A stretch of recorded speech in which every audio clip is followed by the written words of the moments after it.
नमस्कार। कभी सोचा है कि हर जीव की जिंदगी एक दिन खत्म हो जाती है, पर जीवन खुद कैसे हमेशा चलता रहता है? इसका जवाब एक बहुत ही फंडामेंटल बायोलॉजिकल प्रोसेस में छिपा है, जिसे हम कहते हैं जनन या रिप्रोडक्शन। चलिए, आज इसी कमाल की प्रक्रिया को समझते हैं।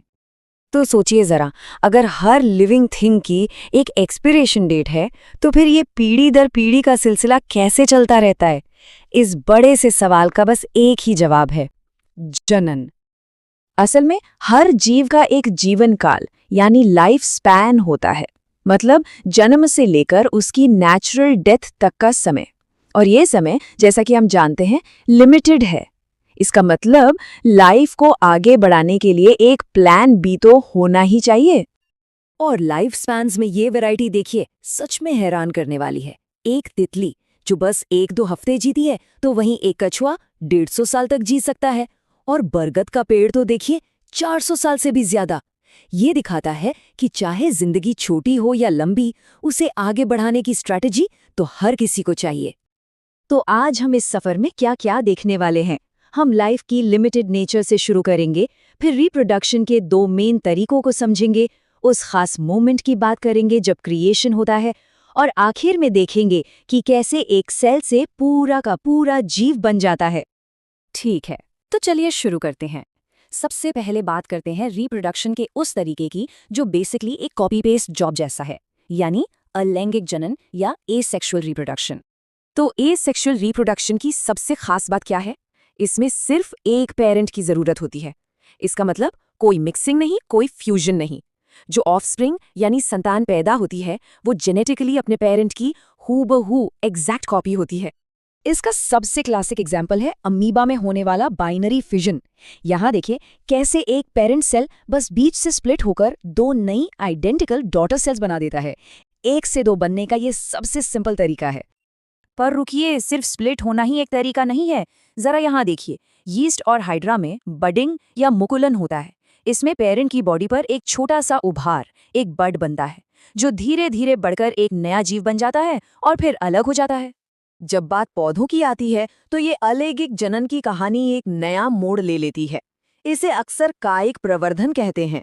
पौधों ने तो कमाल के तरीके इजाद किए हैं, अपने तनों, जड़ों, यहाँ तक की पत्तियों से ही नए पौधे उगाने के। जैसे अदरक को ही ले लीजिए। बाजार से हम जो अदरक लाते हैं, वो असल में एक बदला हुआ भूमिगत तना है, जिसे प्रकंद कहते हैं। और जैसा कि यहाँ दिख रहा है, इसी प्रकंद से सीधे नए अंकुर और जड़ें निकल सकती हैं और बन जाता है एक बिल्कुल नया जेनेटिकली सेम पौधा। या फिर आलू। अगर कोई आलू घर में कुछ ज्यादा दिन पड़ा रह जाए, तो उस पर आंखें निकलने लगती हैं, है ना? वो आंखें असल में कलियां होती हैं, और उनमें से हर एक में एक पूरा का पूरा नया आलू का पौधा बनाने की ताकत होती है। और कुछ पौधे तो मतलब कमाल ही कर देते हैं, जैसे ये ब्रायोफाइलम। ये अपनी पत्तियों के किनारों पर ही छोटे छोटे नन्हे पौधे उगा सकता है। ये नन्हे पौधे बाद में टूटकर गिर जाते हैं और अपनी जड़ें जमा लेते हैं। सच में ये बहुत ही असाधारण है। लेकिन क्या ये एक की शक्ति हमेशा अच्छी होती है? सोचिए, क्या हो जब यही ताकत एक प्रॉब्लम बन जाए, और प्रॉब्लम भी इतनी बड़ी कि उसे बंगाल का आतंक जैसा नाम देना पड़ जाए। तो मिलिए जलकुंभी यानी वाटर हाइसिंथ से। ये पौधा कायिक प्रवर्धन का इस्तेमाल करके इतनी तेजी से फैलता है, मतलब अनबिलीवेबल स्पीड से।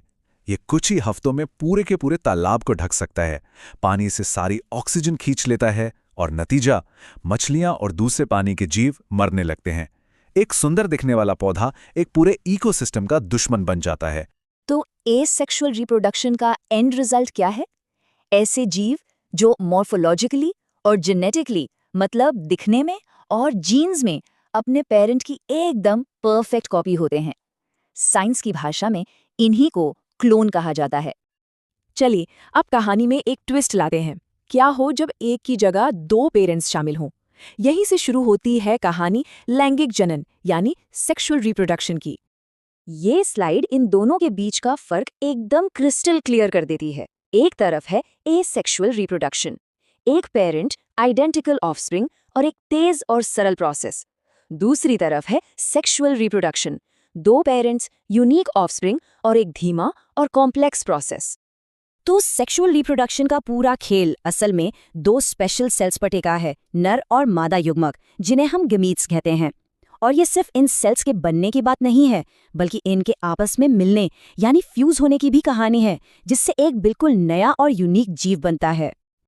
अब ये गैमीट्स भी अलग अलग तरह के हो सकते हैं। कुछ केसेस में, जैसे कुछ एल्गी में, ये बिल्कुल एक जैसे दिखते हैं।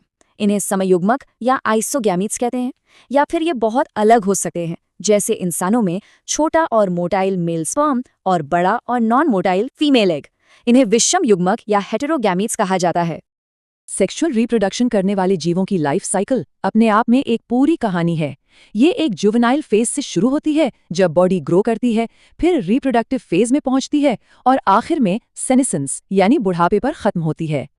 तो चलिए अब इस प्रोसेस के अंदर और डीप डाइव करते हैं। आखिर सेक्सुअल रिप्रोडक्शन में स्टेप बाय स्टेप होता क्या क्या है। मोटे तौर पर इसे हम 3 मेन इवेंट्स में बांट सकते हैं। पहला, प्री फर्टिलाइजेशन, जिसमें गैमीट्स बनते हैं और पास आते हैं। दूसरा, फर्टिलाइजेशन, यानी वो मोमेंट जब वो आपस में फ्यूज होते हैं। और तीसरा, पोस्ट फर्टिलाइजेशन, जब नए जीव का डेवलपमेंट शुरू होता है। तो चलिए पहले 2 स्टेप्स में थोड़ा और गहराई से उतरते हैं। ये सारी कहानी खास सेल्स बनाने और फिर उन्हें एक साथ लाकर कुछ नया रचने के बारे में है। इस प्रोसेस का साइंटिफिक नाम है गैमेटोजेनेसिस। आसान भाषा में कहें तो ये वो प्रोसेस है जिससे खास सेल्स बनते हैं, जिन्हें हम गैमेट्स कहते हैं। मेल में स्पर्म और फीमेल में एग। ये सेक्सुअल रिप्रोडक्शन के सबसे बुनियादी बिल्डिंग ब्लॉक्स हैं। और अब एक ऐसा फैक्ट जो प्रकृति की विशालता दिखाता है। हम इंसानों के गैमेट्स में 23 क्रोमोसोम होते हैं, लेकिन जरा इस फर्न को देखिए, ओफियोग्लॉसम। इसके गैमेट में 630 क्रोमोसोम होते हैं। यह हमें बताता है कि किसी जीव का कॉम्प्लेक्स होना उसके क्रोमोसोम की संख्या पर निर्भर नहीं करता, और यह भी कि प्रकृति में जेनेटिक संभावनाओं की दुनिया कितनी बड़ी है। फर्टिलाइजेशन, जिसे सिंगैमी भी कहते हैं, इस पूरी कहानी का टर्निंग पॉइंट है। ये वो क्रूशियल मोमेंट है जब मेल और फीमेल गैमीट्स मिलकर एक हो जाते हैं। फर्टिलाइजेशन के 2 मेन तरीके हैं। पहला, एक्सटर्नल फर्टिलाइजेशन, जैसा कि मछलियों और मेंढकों में होता है। इसमें ये मिलन शरीर के बाहर, आमतौर पर पानी में होता है। ये बहुत रिस्की है, इसलिए बड़ी संख्या में गैमीट्स की जरूरत पड़ती है। दूसरा है इंटरनल फर्टिलाइजेशन, जो सरीसृपों, पक्षियों और हम स्तनधारियों में होता है। इसमें ये मिलन फीमेल की बॉडी के अंदर होता है, जिससे संतानों को कहीं ज्यादा सुरक्षा मिलती है। अब बात करते हैं फर्टिलाइजेशन के बाद की कहानी की। फर्टिलाइजेशन के बाद जब वो मुलाकात सफल हो जाती है, तो असली यात्रा शुरू होती है। ये प्रोसेस किसी जादू से कम नहीं है। इसे कहते हैं एम्ब्रियोजेनेसिस। एक अकेली कोशिका, जिसे जाइगोट कहते हैं, एक नया जीवन बनाने के लिए एक अविश्वसनीय सफर पर निकलती है। सोचकर देखिए, वो एक सिंगल सेल जाइगोट तेजी से डिवाइड होना शुरू करता है। 1 से 2, 2 से 4, एक पूरी आर्मी बन जाती है सेल्स की। और फिर ये सेल्स ग्रुप्स बनाकर अलग अलग काम करने लगते हैं, टिश्यूज और ऑर्गन्स में बदल जाते हैं। कोई हार्ट बनाता है, कोई ब्रेन। अब एम्ब्रियो के डेवलप होने के भी 2 मेन तरीके हैं एनिमल्स में। एक होते हैं अंडप्रजक, मतलब ओविपैरिस, जैसे रेप्टाइल्स और बर्ड्स। ये अंडे देते हैं और डेवलपमेंट बॉडी के बाहर होता है। और दूसरे होते हैं सजीव प्रजक, यानी विविपैरिस, जैसे ज्यादातर मैमल्स, जो सीधे बच्चे को जन्म देते हैं और डेवलपमेंट माँ की बॉडी के अंदर होता है। तो विविपैरिस होने का एडवांटेज क्या है? सीधी सी बात है, जब एम्ब्रियो माँ के शरीर के अंदर डेवलप होता है तो उससे प्रॉपर नरिशमेंट और प्रेडिटर्स से प्रोटेक्शन मिलती है। इससे बच्चे के सर्वाइव करने के चांसेस जाहिर है कहीं ज्यादा बढ़ जाते हैं। तो ये सब जानने के बाद एक बड़ा ही इंटरेस्टिंग सवाल खड़ा होता है। अगर एसेक्सुअल रिप्रोडक्शन इतना तेज है, सिंपल है, एनर्जी एफिशिएंट है, तो फिर एवोल्यूशन ने ज्यादातर कॉम्प्लेक्स लाइफ फॉर्म्स के लिए सेक्सुअल रिप्रोडक्शन का ये लंबा और कॉम्प्लिकेटेड रास्ता क्यों चुना? सोचने वाली बात है ना?